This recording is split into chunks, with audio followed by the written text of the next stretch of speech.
Hello there and welcome back to another one of my videos. This is the second part of suspension and handling videos that I'm sure you're all going to really enjoy, and let's hope we can teach you something that you don't know.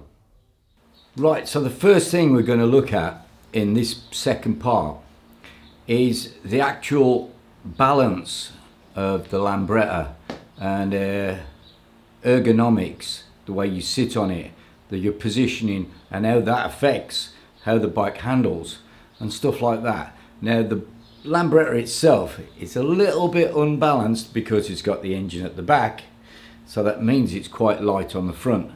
So what we're going to do first is we're going to take some measurements and we're going to weigh the bike. Take our first scale measurement and it's on 65 kilograms on the rear. So hopefully it's going to be a bit easier to lift it this time. Right, come on baby. And it's on, let's have a look, let's level it up. 40 kilograms on the front.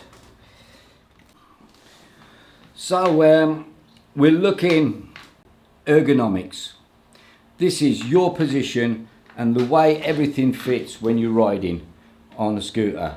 Now, you don't want to be sat at the back with straight arms. This is really bad because straight arms means you're steering with your shoulders. You don't get good feedback. You want to have slightly bent arms, so you're steering with your arms. It's so much better to get feedback from the bike and from the grip on the front wheel if you've got slightly bent arms. So sit in a good position, a little bit further forward than what you normally would. Try to avoid sitting at the back of the bike. The only time you sit at the back of the bike like that is when you're going for top speed, because you're trying to get aerodynamics and getting in behind the leg shields. But you're going to find that the front end's going to get light and it's going to start trying to wobble. Face that. Well, now it's just starting to sink in, and I got a problem, a big problem. You know, as soon as I get over 110, it starts to wobble like heck, and a bad speed wobble. So you can cure this with steering damper or adding extra weight. Right, so my Lambretta's pretty much the average sort of scooter. It's not got any particularly strange stuff on it. It's got a rear carrier on there for the missus with a little backrest, but no tyre. So it's not much weight and it ain't going to make much difference. So what we had was, we took some measurements and we had 40 on the front and 65 on the rear. What? Yeah. I got a theory, and I think I'm right. I need about 20 car batteries. 20? And it's supposed to add up to dry 105 kilograms, and that's exactly 105 kilograms. So what I reckon is it should have weighed more, because it's got some petrol in. It's got about 4 litres in there, so that's 4 kilograms, and the back carrier and a few other bits, but it's got an aluminium barrel, so that saved a few pounds, a few kilograms there. And the flywheel's lighter, so that saved a bit. So basically sort of evened out. What are you gonna do with all this metal, Bert? Well, when this cools down, we'll have ourselves a lead brick. What do you do with a lead brick? Place it in the front of the motorcycle. to basically the original weight. I don't get it. Me neither. Well, I'll show you. Let me have that. Hey, give me that. What are you doing? Now, imagine the cigar is my streamliner. Don't poke holes in a cigar. Now, if I hold it in the middle and blow on it, like so, see how unstable it is. Now, if I shift the Not again. center of pressure here and blow on it,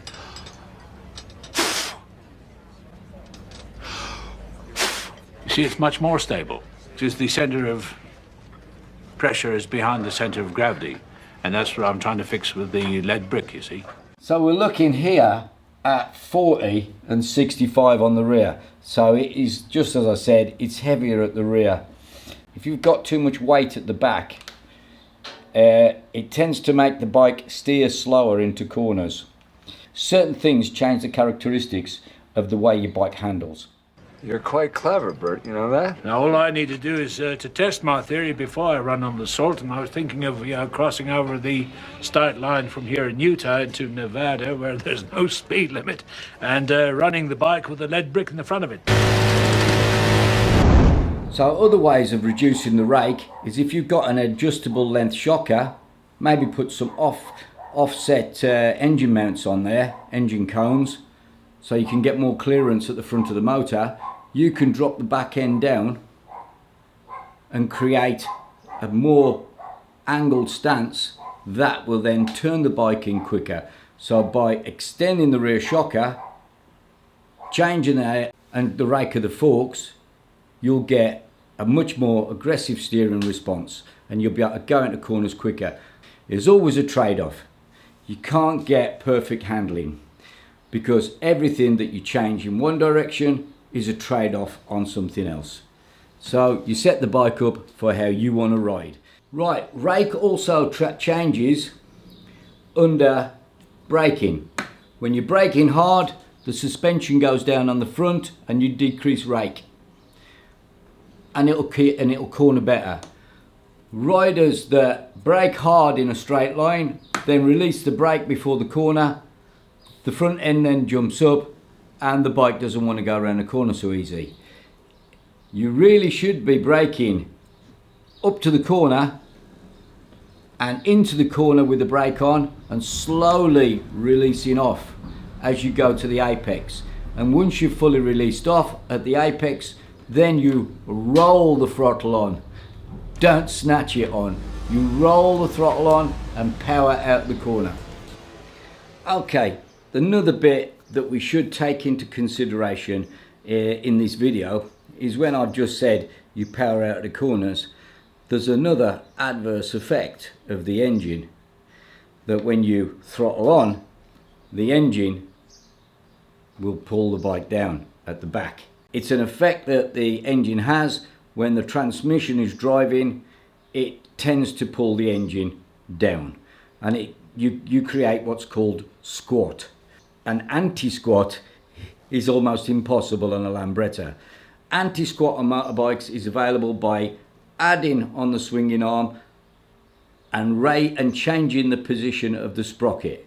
This then, the sprocket pulling doesn't pull the swinging arm down. They change the sprocket position to slightly lower so it has anti-squat. It doesn't pull the back end down. Unfortunately for a Lambretta, it's impossible to do because it's all internal on the engine. But with a motorbike, they manage to get anti-squat to stop that back end going down.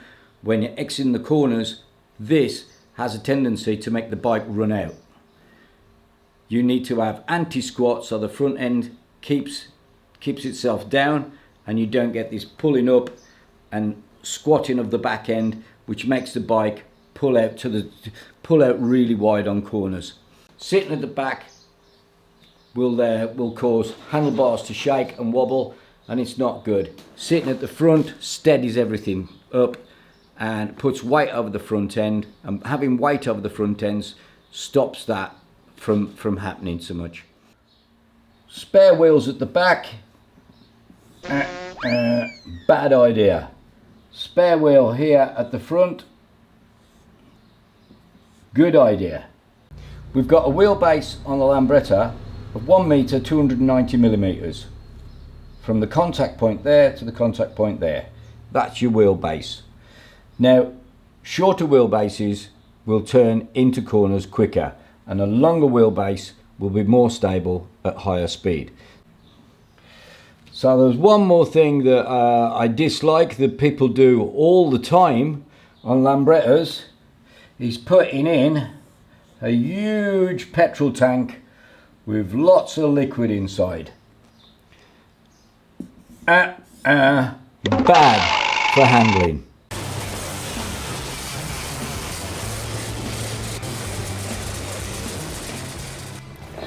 Right, you're probably wondering why I'm obsessed with the balance of the bike. Well, it's pretty straightforward because, like a motorcycle, it's balanced with the engine in the middle. So the centre of gravity is central. We've got the centre of gravity at the back, which makes the front end really light. Now, if the front end's light, you get not the correct feedback, you don't get the same traction, you don't get the same stability. So what you want to do is increase the front to create better stability over the front wheel, on the front wheel. Better traction, better stability. If you've got something light, it's easy to shake about because there's no resistance. It's light. That's like the front end of your chassis is light. It can move around and should be shaken around easily, so it becomes unstable. If it's like a Lambretta barrel and it's heavy, it resists movement. So it becomes a mass dampener. You're probably wondering how I managed to get it right on my race bike. Well, it's pretty easy. I just drilled a couple of holes in the chassis. On the bottom part of the chassis, I put some foam in, expanding foam, waited for it to go off. Then I drilled another hole at the top behind the front stanchion and filled it with lead shot. I put 5 kilos of lead shot in it and 2 kilos of resin. So that filled the front up with lead shot and resin. Once the resin went off hard, it stiffens the chassis, and the lead created my mass dampening of the front. Gives me more positive front end. Improves handling. 2 seconds a lap.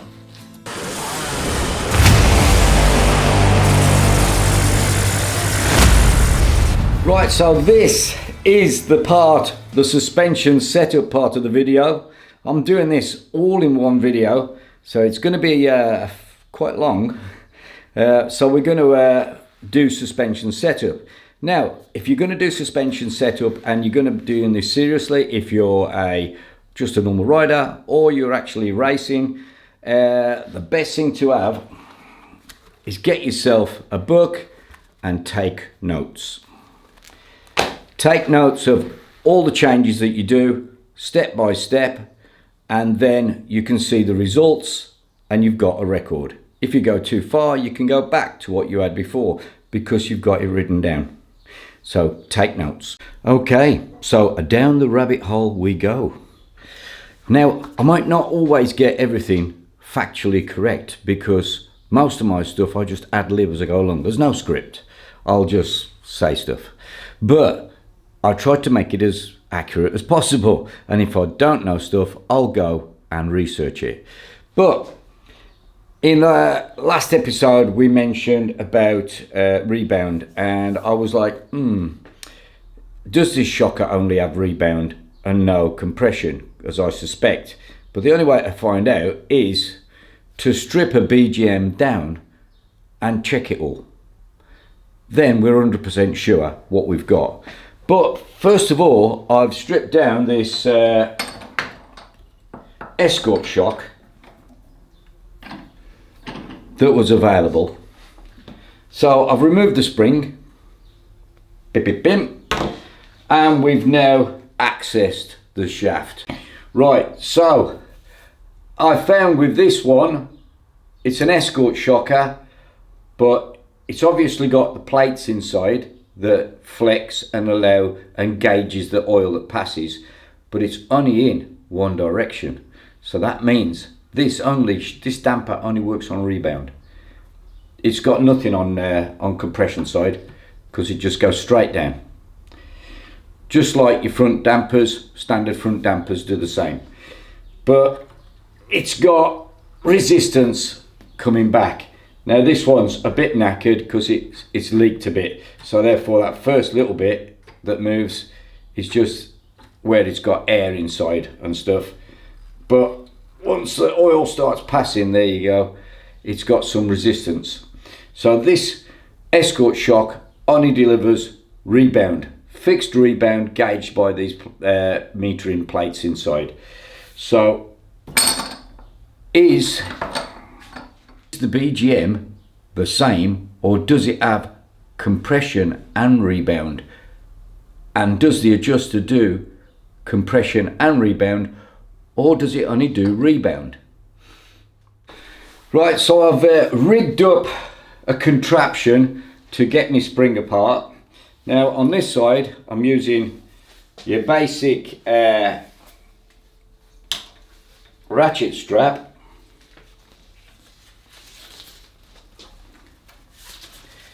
which I'm putting around like this, and then I've made a sort of a makeshift tool. I should really make a proper spring compressing tool. If I get some materials, I'll be able to do it. But in the meantime, we're going to just go like this with this makeshift jobby.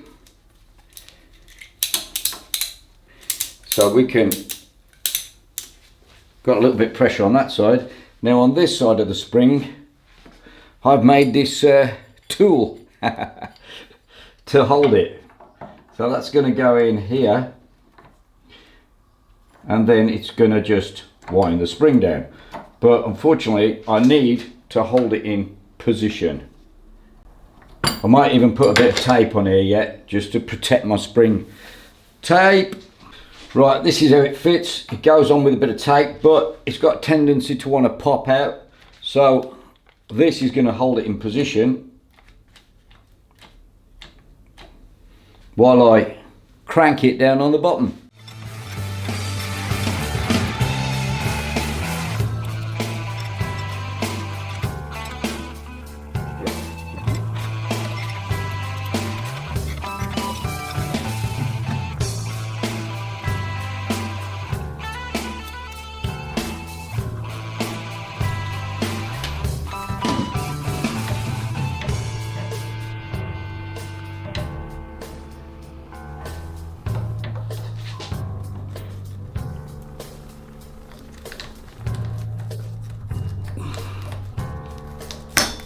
And it's out.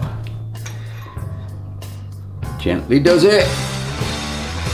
Lovely jubbly.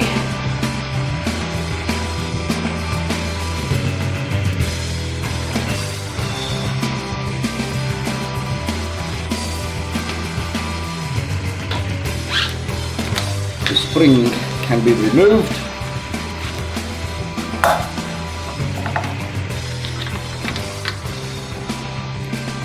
And we've got our shocker. Good thing is I can clean this now as well. That's a bonus. When it's all apart, you can do a better cleaning job of it. But now we can see how this works. We'll put some light on the situation, shall we? Dun, dun, dun. Let's do it fully one way. That's fully hard. Oh dear. That's rebound. But the compression, that's full on rebound, but compression, it ain't got any. So all it does is control rebound. It's not rebound and compression, which I didn't think it was. That's why I put in my video, it's rebound. It's actually rebound, because there's the rebound on hard. It's super hard, but no compression control. So the only compression you've got is from your spring itself. So now we've verified that this shocker works exactly the same as this one. We've only got rebound control, but it has got an adjustment here for the amount of rebound. There we go.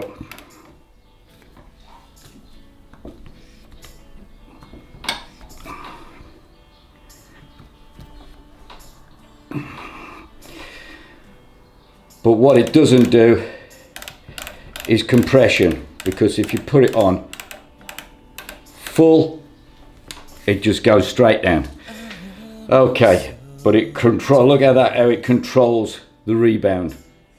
And you just turn it off, releasing it. The quicker it comes back, the quicker it comes back, the quicker it comes back, and that's it. Rebound. Right, can give my spring and everything, my internals, a bit of TLC. It protects it from a bit of corrosion. I've already sprayed some ACF 50 into the threads, so that'll protect them. I've cleaned all around and I've just used some normal household polish on the rest of it, so the rest of it's just got normal polish on everything, and then a little bit of a wipe off. So what I'm going to do, I'm going to do my spring with ACF 50, because the inside of the spring is never easy to get to when you're cleaning, when it's all together. So a little bit of protection on the inside of that is going to save it from corrosion and what have you, and yeah, it'll prolong its life. So that's better. That's all nice and clean on the inside now. Oh yeah. Right, so before we put this back together, I'm going to do the measurements of the spring. Now it's not compressed at all, because before it will be under some preload, so you couldn't measure it properly. Now I can measure the spring, I can measure the windings, how thick they are, I can measure the length, I can measure the internal and external diameter. Right, let's have a look at it. So we're looking at 180 mil in length. Outside diameter is 60 mil. Inside diameter is, let's have a look, see. Better with my vernier. Vernier, 46 mil. So let's write all this down before we go anywhere. ID 46 millimeters. OD is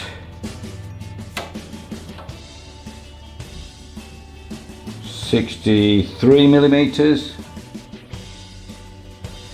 and the length was 180. Right, we've now got some information down already into our book. As you can see, we'll get some information as we go along. We've got the internal diameter, we've got the outside diameter, and we've got the length written down now, and we've got the spring rating also down. So now we need to get all the other stuff in, so to fill in, so we've got a good record of all our settings, so we can carry on with the settings. Okay, before we do anything, we need to be in the same attire, the same clothes as what you are when you normally ride the bike. So if it's a leather jacket and a crash helmet and gloves and boots and jeans or whatever, that's what you should be wearing when you sit on the bike to check the sag. Okay, if it's full race leathers and helmet and gloves and boots, then that's what you've got to be in. Or in my case, it's t-shirt and a pair of shorts and flip-flops. Okay, step one is our rear suspension. So we've set up a rule here, so we've got measuring from the very bottom edge of the spring here, with it now just normal, sat on the stand, and shocker at full extent. So now the first thing we have to do is take it off the stand and let the bike sit on its own weight. So what you need to do is just give it a little lift and drop. So when it drops, you've got your measurement for your sag there. You'll be able to lift it up and you'll be able to see how much it actually moves to full extent, to unladen sag. So we want about 6mm, and at the moment we're on 8mm. So we've got no preload on at the moment, so now we need to adjust the preload because we've got too much sag unladen. So we'll wind it down. It's easy to wind, you can wind it by hand, you don't need to use a tool until it gets further down. So we're going to put on 10mm of preload. First setup, 10mm of preload, a bit more. Till we get, okay, we're there. Almost. Bang on. Right, we've got 10mm of preload now on the spring. Right, yeah, that's good. So, take it off and see what we've got. So with 10mm, now I've got 4mm of unladen sag. So it's got 4mm, which is not much, but it's just that little bit. So we've gone a bit too far. And we want to have 6mm of sag without a rider on it.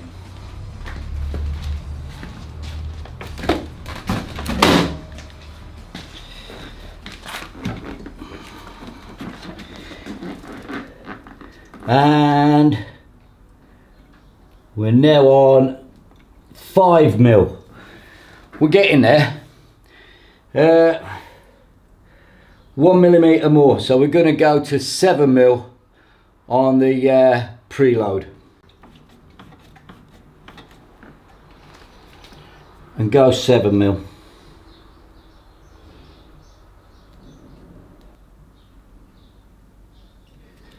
Look at this.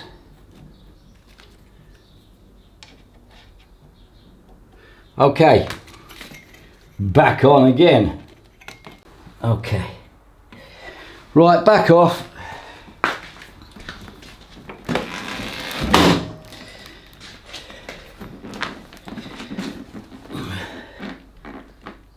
And there we have it, 6mm of sag. 6mm of sag. So that's without a rider on, we've got 6mm unladen sag. Right, so when we go back on again now, it's going to be a loaded sag.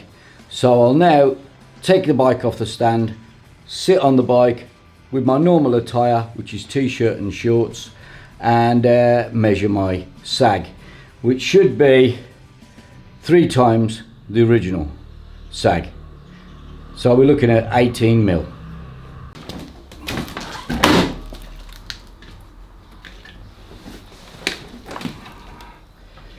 So I'm sat in the normal position I'm going to be sitting in.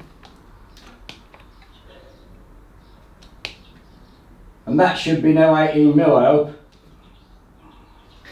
We've gone back to the 10mm preload again with the 4mm of unladen sag. So we're going to now check what our laden sag is with me on top, and I'm hoping to get closer to around 18, between 15 and 18mm is probably where we want to be. So it was a bit too soft.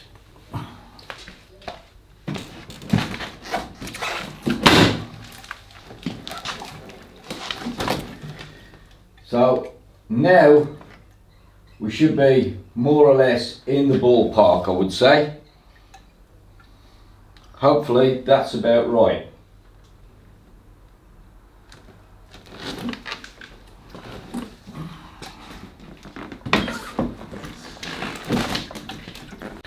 Right, as you can see, just setting up the sag on the rear shock of a Lambretta is not so straightforward as some people think.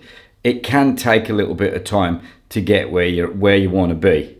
So you've got to have some unladen sag, because if you're not, the bike is permanently topped out. So if you go over some bumps and your arse leaves the saddle, the bike tops out where it shouldn't. The bike should still rise a little bit and keep in contact with the ground. Okay, I've tried to keep it as simple as possible and not go crazy on stuff, but it is a bit of a kerfuffle to set things up. So what I'm going to do is I'm going to give you sort of ballpark figures of where you want to be for different weights. So what I've got at the moment, see, I've actually put on 5 kilos, so everything's changed for me. So I'm now all this is readjusted from 4 years ago because I've put weight on. So now things are slightly different.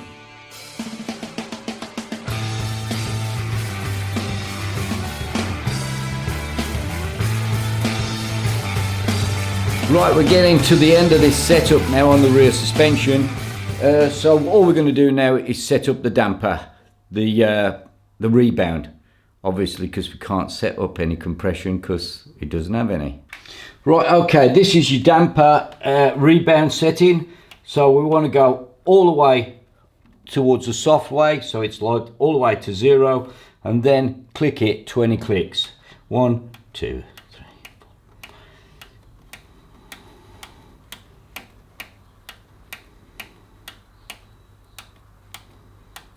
20.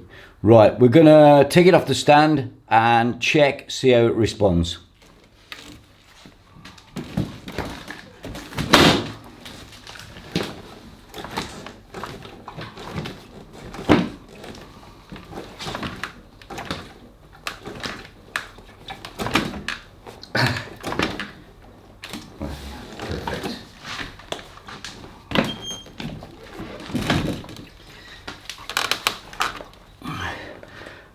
And I think that's pretty much it. It's pretty good.